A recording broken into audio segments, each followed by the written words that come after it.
Welcome to this, the second in our series of talks on optimization. This one here we're going to have a look at computation. And by computation in particular, we're talking here, again, not at the design side, but more at the coding side. And we'll look at a mixture of different techniques or approaches or things that we can do that will help us code in a more efficient manner. It is going to be sort of more of a whistle-stop tour of a number of different elements that are flagging up. You could do this, you could do this, you could do that. We're not really delving into precise details in terms of the scope of this particular lecture. We'll start off with what's known as the 80-20 rule, or the Pareto effect. There's a whole bunch of terms for it.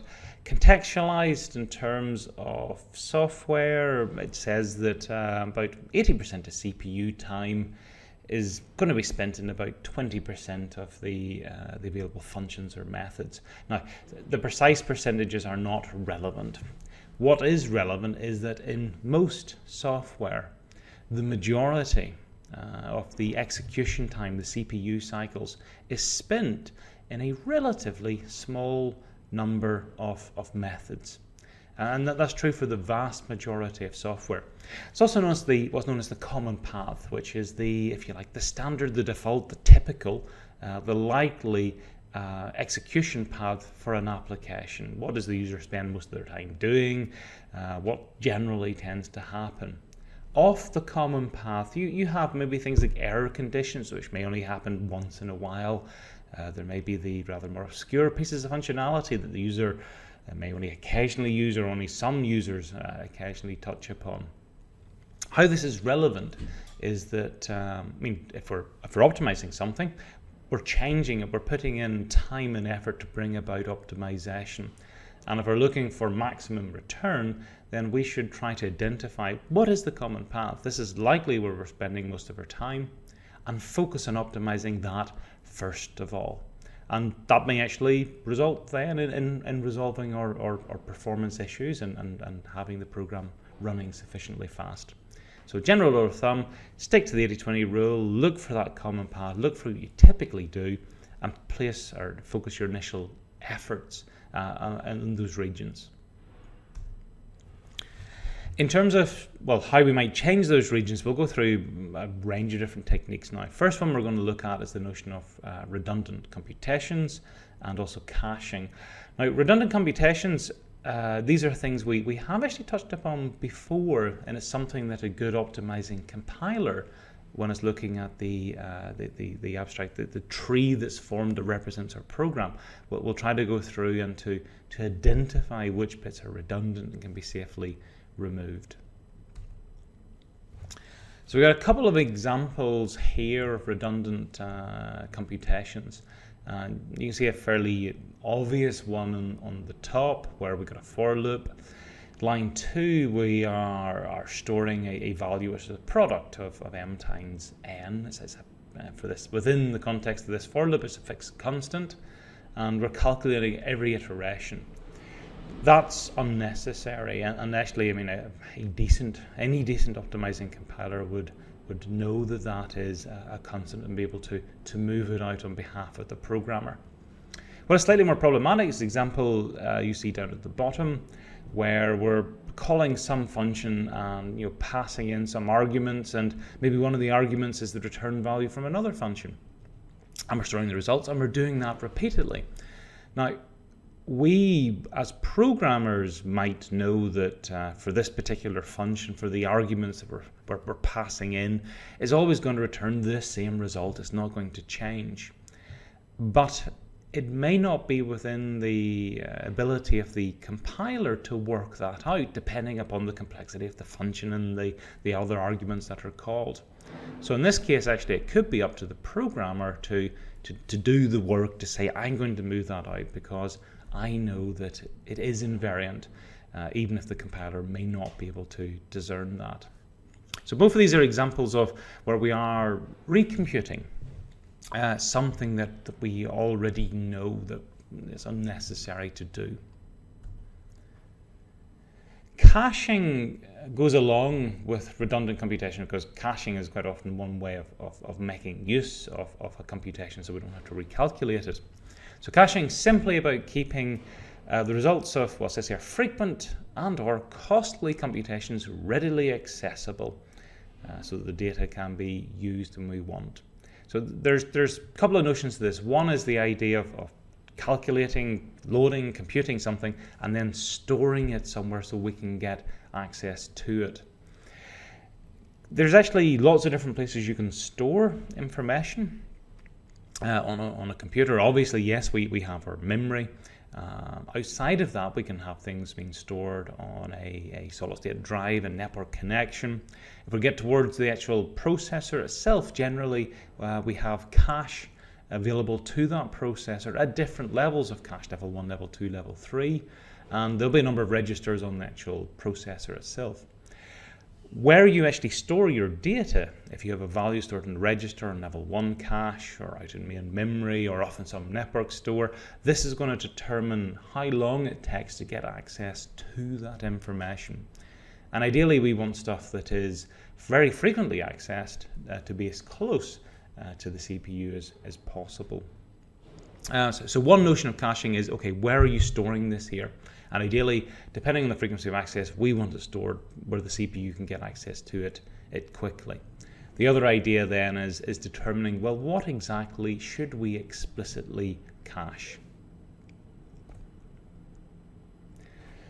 There's 4 different suggestions here as to things that generally provide large performance gains if they are cached. And as a general principle, if memory isn't an issue, you should make liberal use of caching. So first area where you generally get a big return is in disk access. Reading things in from a disk, from a network connection, any of these things, in comparison to how quick processors work, are generally incredibly slow. You can lose potentially millions of CPU cycles waiting for something to come in from a disk or a network connection to open up. So generally, for example, for loading in information from a file, and we're likely to make use of that information at several different points. You would want to load the whole thing in at once. You can generally sort of load it in chunks, so it's quicker to do it, and then store those contents in memory so we get more quicker access to it. Mathematical operations, so the next one. There's actually a number of mathematical operations which are actually quite expensive to calculate. So for example, power, x to the power of y is a very expensive calculation to work out. The square root one is also quite an expensive operation too. Effectively, you're running an algorithm, you're sort of iterating around that, you're narrowing in some particular answer. So sometimes for mathematical operators, these are some of the things that we would want to do once and then to hold on to the value and not to recompute it unless we really, really need to. Third one then is object allocation, and we got into this before when we looked at object pools. So if we have a bunch of objects that are short-lived, that we will create them, use them, and then discard them, to avoid that creation, the allocation, the deallocation costs, an object pool gives us a way then of allocating a bunch at the start and then recycling them as needed. And related to object pools are also thread pools, and this is the final one, that if you're writing a multi-threaded application and you have a number of threads that are available, there's also a cost involved in creating a thread and destroying it and getting it set up and things like that. So a thread pool is where you have a pool of available threads, worker threads if you like. You can take a thread from the pool, ask it to do a piece of work. Whenever it's finished doing its piece of work, you can add it back into the pool. If we are thinking about caching, then the notion of invalidation comes into this. And in essence, this is where the value that we've cached, that we're storing, differs from what the value ought to be. Either it was an additional piece of data that has changed, or somehow some of the parameters have changed. It means that our cached value now isn't relevant. We get Two different approaches we can do to outdated information. We can either update it and store a more recent version within the cache, or we can just simply kick it out of the cache and say that its utility has ended. Depending on the application, depending on what it is you're doing, you'll pick one of these two approaches. Something like a callback mechanism, where if some data changes, the change then results in the cache being notified that it's been changed. This is a good way of then updating the value that we store within the cache. Other times, the values we have within the cache, we might give them a maximum lifetime, how long it is they can reside before we throw them out of the cache. And this holds a lot of things, for example, network or IP lookups, where we might look up IP address given a sort of a string name, and then sort of store that IP address for a period of time. Once that's elapsed, we would then throw the thing out. Pre-computation is actually similar to caching in many respects.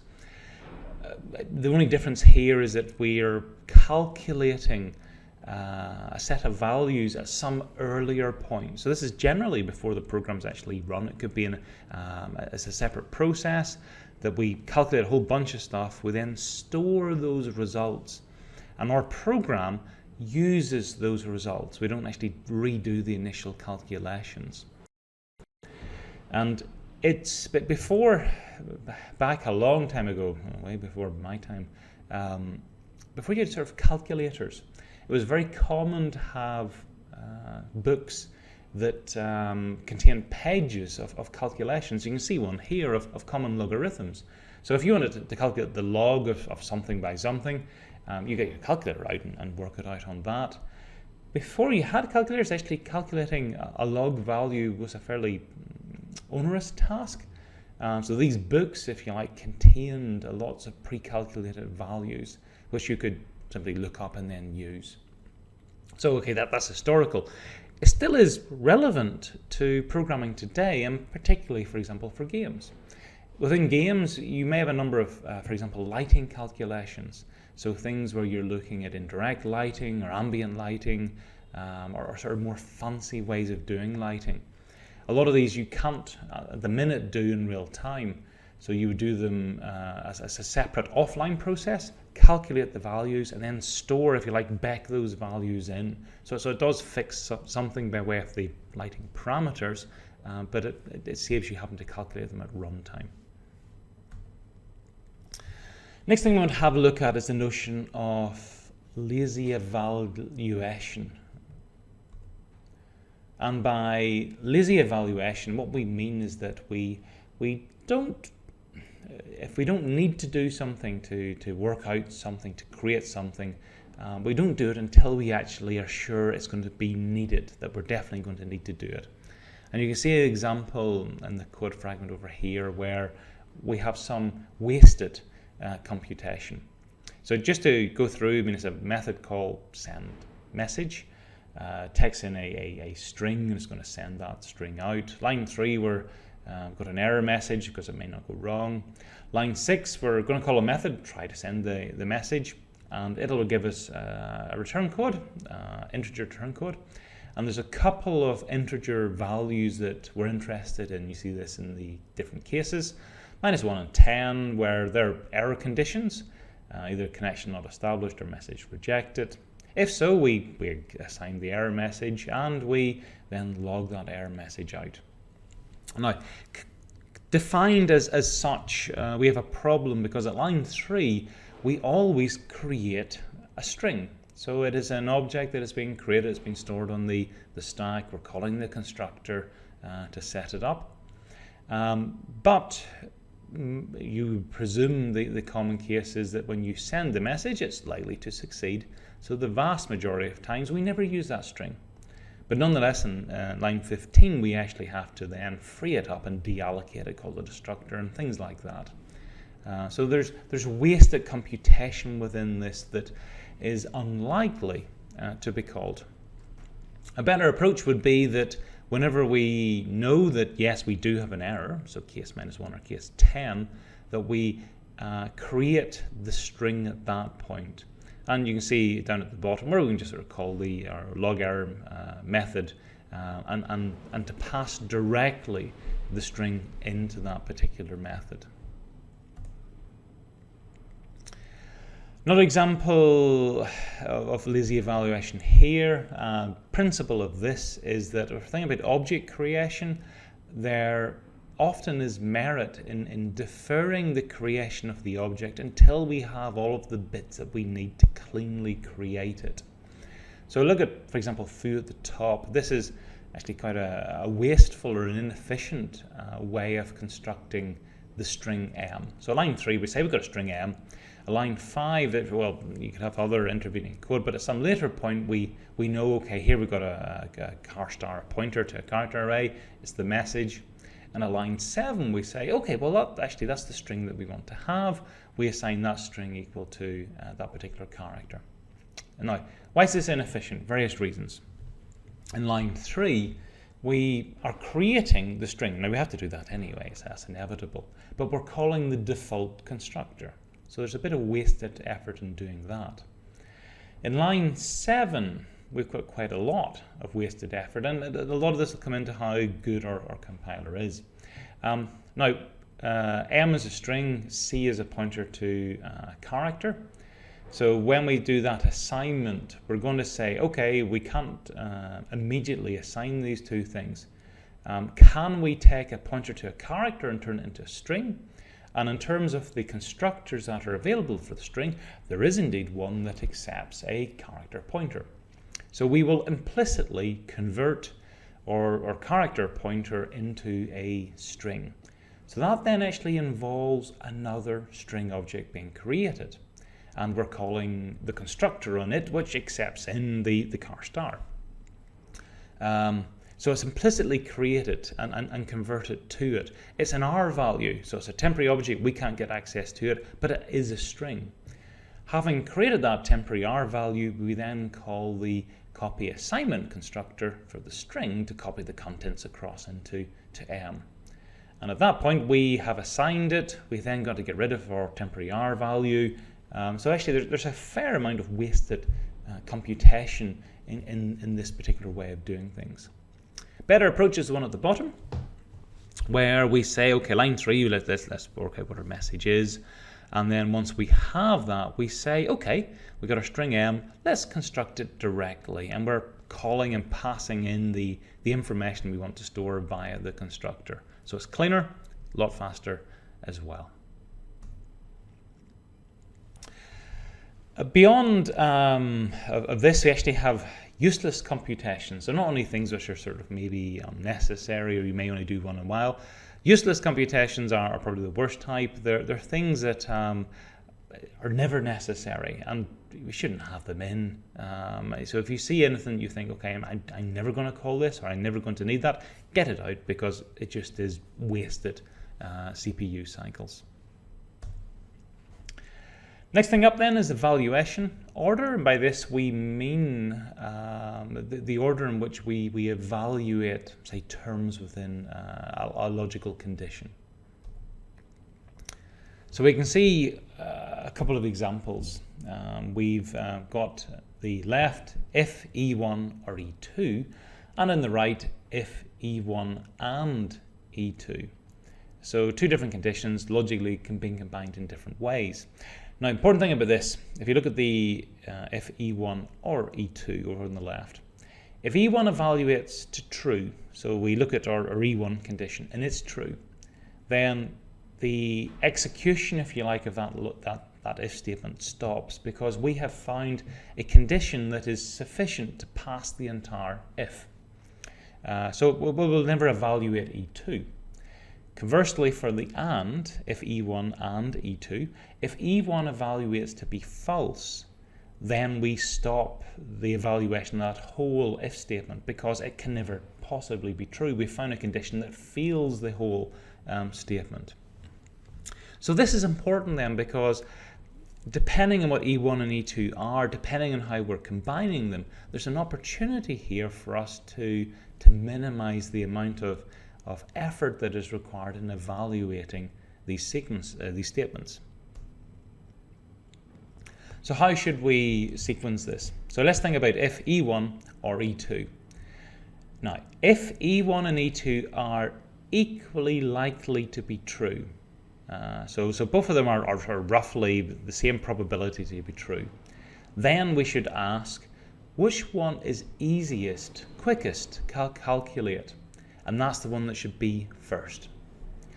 If E1 and E2 are of equal computational cost, so it costs about the same amount of time and effort to calculate E1 as E2, then the one that is most likely to be true is the one that we should put first. And if E1 and E2 are equally likely to be true, and if they're of equal cost, it doesn't matter which one you put first. Let's go on to the next one then, if E1 and E2. Now, similar process this here, if they're equally likely to be false, and false is the thing here that gives us an early out, then the one that is quickest to calculate, we would put it first. And if E1 and E2 are of equal cost in terms of calculating them, then the one that's most likely to be false is the one that we should put first. And again, if they're the same, it doesn't make any difference whatsoever. So these are useful things to keep in mind when we're doing our logical sequences in terms of how we introduce the different elements within the logical condition. Takeaways from this, I mean, a few ones here. We've looked at different ways in terms of how we calculate things. Do we really need the results of something now? We should, if we're trying to optimize things, there can be merit in deferring the computation until it's actually needed, particularly if there's an opportunity that we may not need it.